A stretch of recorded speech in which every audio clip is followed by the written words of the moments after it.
Selamat datang di Lentera Arwah. Nyalakan lentera dan bersiaplah menghadapi bisikan malam. Di sebuah lembah terpencil, tepatnya di jantung Jawa Tengah, ada desa kecil bernama Sumbin. Di desa itu, hiduplah seorang wanita bernama Ratna Ayu. Ia merupakan seorang guru sekolah dasar. Suaminya, Bambang, tewas dalam sebuah kecelakaan tragis. Sejak kematian Bambang, hidup Ratna berubah. Dulunya ia dikenal sebagai wanita ceria, kini menjadi pendiam dan banyak murung. Ia menghabiskan waktunya di rumah kayu. Kadang ia juga membaca buku tua peninggalan Bambang. Buku itu berisi cerita rakyat Jawa dan legenda-legenda kuno. Desa Sumbin sendiri menyimpan banyak cerita. Konon katanya, lembah itu dulunya tempat keramat, dihuni oleh roh leluhur. Warga sekitar percaya, manusia yang jiwanya sedang lemah, mereka akan lebih mudah terpengaruh oleh kekuatan gaib. Pak Karto, tetangga Ratna, ia juga merupakan tokoh yang disegani di desa. Seringkali mencoba menghibur Ratna, tetapi usahanya selalu sia-sia. Pak Karto khawatir dengan Ratna. Ia juga takut Ratna akan hanyut dalam kegelapan, terjerat oleh kekuatan mistis yang bersembunyi. Hari-hari berlalu, Ratna semakin menarik diri ke dunia luar. Ia berhenti mengajar, menolak semua bantuan dari teman-temannya. Ia menghabiskan waktunya dengan membaca buku peninggalan Bambang, tertarik dengan mitos dan legenda. Suatu malam, ketika hujan deras, Ratna menemukan sebuah buku tua yang bersembunyi. Buku itu tidak memiliki judul, hanya sampul kulit yang sudah usang dan berdebu.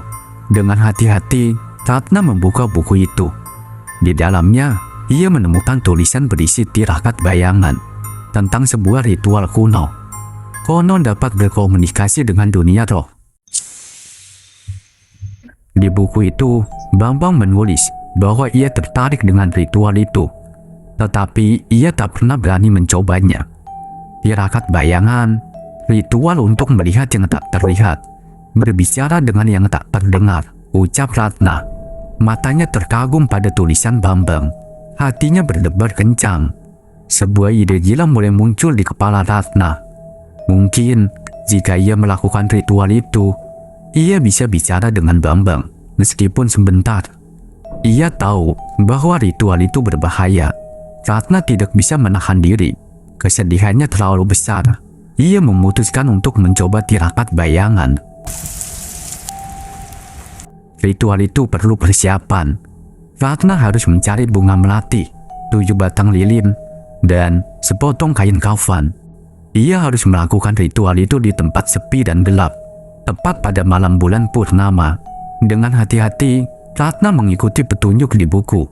Ia perlahan menyalakan lilin satu persatu, menaburkan bunga melati di sekitarnya, dan membungkus dirinya dalam kain kafan.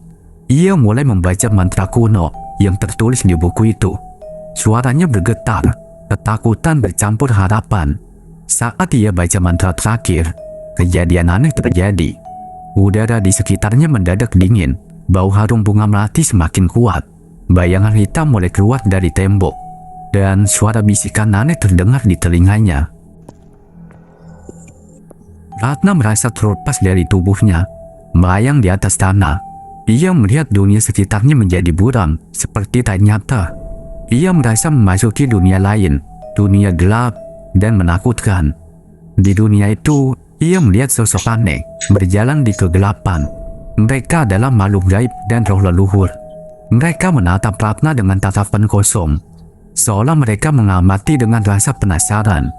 Tiba-tiba, Ratna melihat sosok tidak asing. Itu adalah Bambang. "Mas Bambang," teriak Ratna. Berlari mendekat, Bambang tersenyum padanya. Tetapi senyumannya terasa hampa, seperti tidak tulus. "Kenapa kamu datang ke sini?" Aku merindukanmu," jawab Ratna. Air matanya menetes. "Kamu seharusnya tidak datang ke sini," kata Bambang. Suaranya dingin dan datar. "Tempat ini bukan untukmu." Ratna tidak mengerti. "Apa maksudmu?"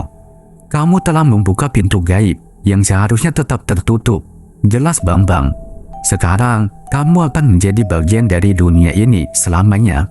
Ratna merasa ketakutan. Ia mencoba untuk kembali ke dunia nyata, tetapi tidak bisa. Ia terjebak dalam dunia gaib, dikelilingi sosok menakutkan. Ia sadar bahwa tirakat bayangan bukanlah jalan untuk komunikasi. Itu adalah jalan menuju pintu kekuatan gaib yang berbahaya, dan ia sudah melakukan kesalahan besar. Ratna terus berteriak, tetapi hasilnya sia-sia. Sosok menyeramkan itu semakin mendekat. Ia mulai melihat jelas sosok mengerikan itu. Mereka nampak kecil, dengan kepala besar, matanya hitam. Ternyata mereka adalah tuyul. Sosok yang menyerupai Bambang berdiri di antara mereka, mengawasi Ratna dengan tatapan dingin. Selamat datang di alam kami. Sekarang, kamu adalah bagian dari kami. Ratna mulai panik, sambil berteriak, tidak, aku ingin kembali. Terlambat, jawab sosok itu. Setelah kamu melakukan tirakat bayangan, kamu sudah membuka energi kami. Jiwamu telah terikat dengan alam ini. Tuyul itu mulai mendekat ke Ratna, menyentuh kulitnya. Sentuhan mereka terasa seperti sengatan listrik. Ratna mencoba melawan, tetapi ia terlalu lemah. Kekuatan gaib tuyul itu terlalu besar. Mereka menariknya ke dalam kegelapan. Kemudian, Ratna menyadari tubuhnya mulai berubah. Kulitnya menjadi pucat. Ia mulai merasakan keinginan yang aneh. Keinginan untuk bermain-main di lumpur, untuk mencuri uang. Keinginan itu adalah pengaruh dari tuyul. Agar mengubahnya seperti mereka, semakin lama ia berada di alam tuyul, semakin sulit untuk mempertahankan kesadarannya. Ratna merasa putus asa. Namun, Ratna teringat pada Pak Karto, tetangga yang baik hati. Ia baru ingat bahwa Pak Karto adalah seorang tokoh yang disegani. Seseorang yang memiliki pengetahuan tentang dunia gaib. Mungkin Pak Karto bisa membantunya. Dengan sisa kekuatan, Ratna mencoba untuk memanggil nama Pak Karto. Pak Karto, tolong aku. Suaranya terdengar lemah sambil bergetar. Di desa Sumbing, perasaan Pak Karto merasa gelisah.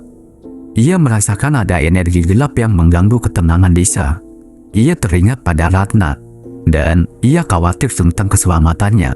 Ia lalu pergi ke rumah Ratna untuk melihat keadaannya. Ketika tiba, ia menemukan rumah itu nampak sunyi. Namun, ia merasakan kehadiran sosok gaib yang kuat di dalam rumah itu.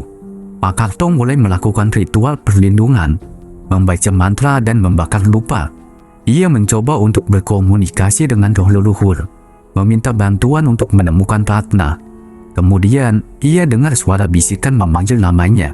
Suara itu datang dari dalam rumah. Dengan hati-hati, Pak Karto mengikuti suara itu. Ia menemukan ruangan di belakang lemari buku. Di dalam ruangan itu, ia melihat Ratna terbaring lemah di lantai. Di sekitarnya ada sosok tuyul menakutkan. Pak Karto terkejut melihat pemandangan itu. Ia segera menyadari bahwa Ratna sudah terjerat di dalam kekuatan gaib. Ia harus bertindak cepat untuk menolongnya. Pak Karto mulai membacakan ayat kursi, ayat yang diyakini memiliki perlindungan luar biasa.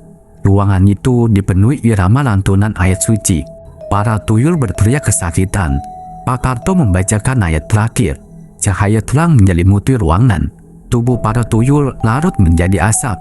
Ratna mulai sadar dengan kondisi lemas. Ratna duduk mencoba mengingat apa yang sudah terjadi. Perlahan ingatannya kembali. Pak Karto menjelaskan, mereka menyerangmu lewat kesedihan. Kau tersesat dalam duka. Hari esoknya, Ratna mulai pulih. Ia kembali mengajar. Namun, pengalaman itu telah mengubahnya. Ia bukan lagi wanita ceria seperti dulu. Ia telah melihat dunia gaib. Dan kini, tahu bahwa dunia itu mengintai di balik kenyataan. Suatu sore, Ratna berkunjung ke makam Bambang. Ia melihat sosok bayangan melayang. Sekejap saja, lalu hilang. Tetapi Ratna merasa yakin bahwa itu adalah Bambang. Ia tersenyum, senyum tulus dan hangat. Lembah sunyi menjadi tempat penuh misteri. Tapi bagi Ratna Ayu, itu bukan lagi tempat menakutkan. Itu adalah pengingat akan perjalanannya dan kemenangan atas kegelapan. Ia telah menghadapi dunia tuyul dan berhasil selamat.